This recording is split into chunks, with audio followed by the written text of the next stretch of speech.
Hi, Mike DePung here. Welcome to Spirit Hill, Spirit Healing into Love and Light. And I haven't been here for a while. There's been a lot going on the last couple weeks.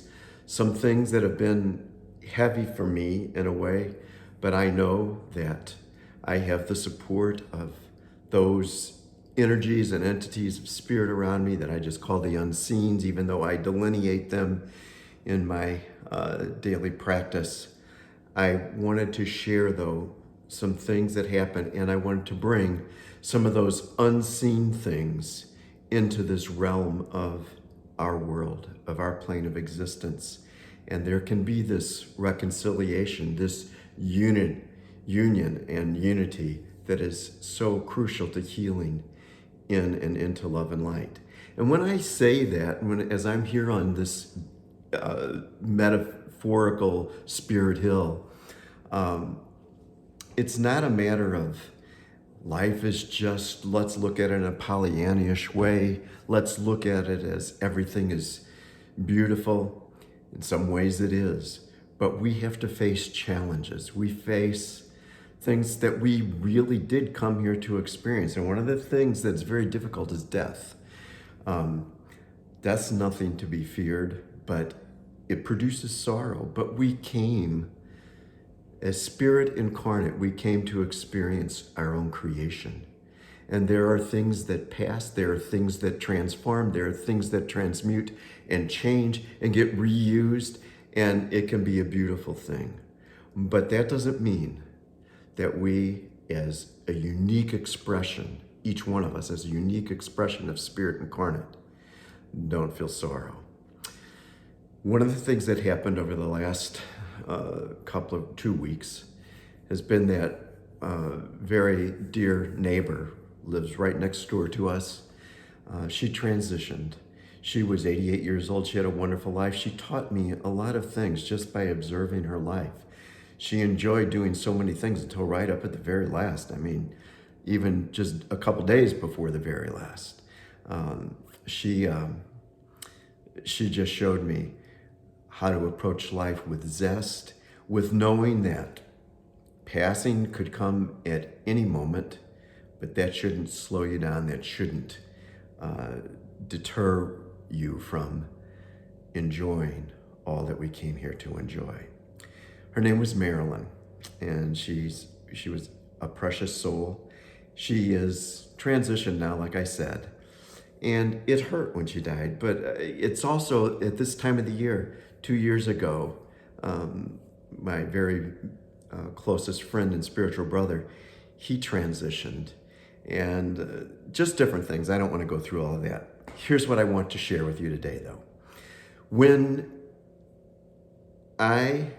when you experience grief, I think it's a good thing, and I have done this many times over over the years. I think it's a good thing to water the love that we feel for those that have passed, to allow the sorrow, the tears of the soul to flow from the aquifer of the heart, and to experience all that we came here to experience, which includes the sorrow. Because the sorrow and the tears water the love, nurture the love that was there, and show how great this unity is. And then to know that those who have transitioned are just there on the other side of the veil.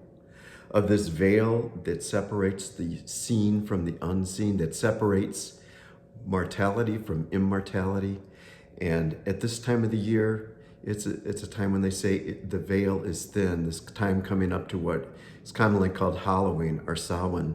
And it's the beginning of the pagan New Year, a time of harvest. And this time is a time when we can communicate, maybe closer than through the rest of the year, although I do it all year long, communicate with those on the other side of that veil that separates the mortal and the immortal. But these unseen energies all about us help us. They care.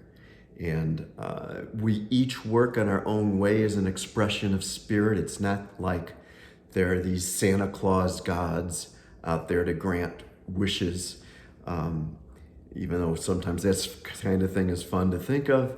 But The reality is I, as spirit, call upon those who have different functions in their expressions of spirit, and it all works together in this unity. So death brings sorrow. Allow those tears to flow. It's healthy. It's good. We came here to experience that.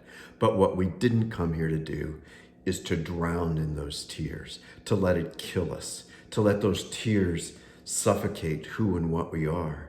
We should know that those who have passed on are just there, really close to us still, that we can just talk to them, that we can communicate with them, and they can communicate with us in various ways that perhaps sometime along in these videos I'll share with you.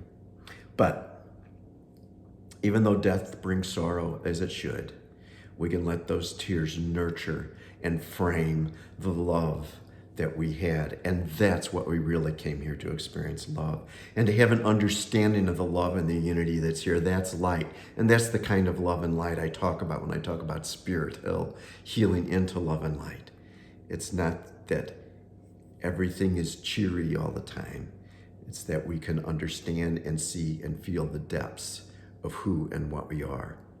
And how the spirits work together to help me, how nature and the elements work together in their expressions of spirit to help me, comes through in a poem that I wrote the day after Marilyn transitioned.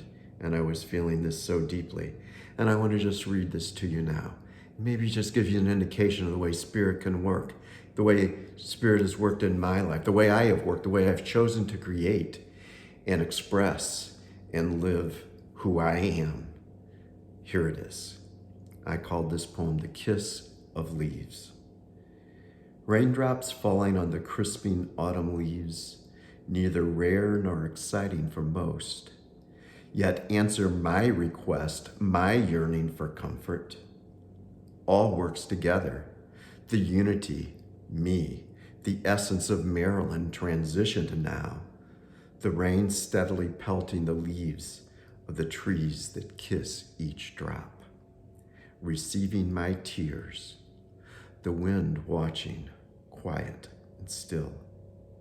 The alchemy begins, a transmutation in an equation that is distinct in my soul.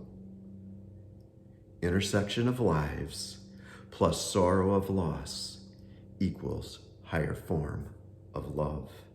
When the heat of transition is applied and the sorrow is allowed and tears flow. The kiss of the leaves pressed to each droplet works this equation of transmutation thousands of times over this night, and the common sorrow is being converted, now and later, to the realm of the precious, to love. And that's the poem. Someone else who passed in these past couple of weeks, and the sentiments of this poem apply just as much. It's one of my son's best friends, only 37 years old. He passed, and I don't know what he came here to experience, but I'm sure it was complete, whatever it was. And he is now there on the other side too. And so what I know is that the grief we experience here in this realm of ether, in this middle world, in this realm of the elements, that we can use it to heal into love and into light.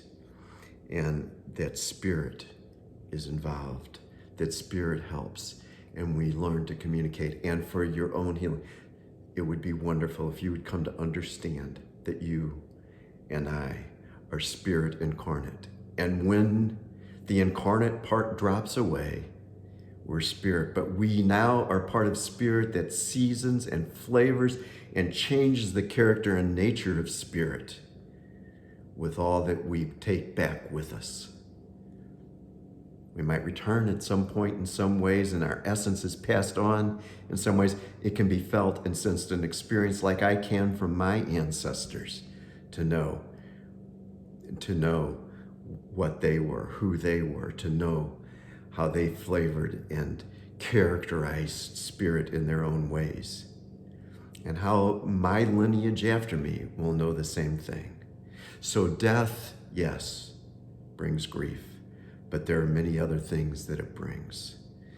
A unique flavor to spirit, a unique framing of lives that we can see more clearly. Tears that can water the love, nurture it, and cause it to be ever greater and brighter. And that says to me that death is not death the way most people think of it. It's a continuation. So today, I want to just stop here, and I want to leave you in love and peace, and I will see you again.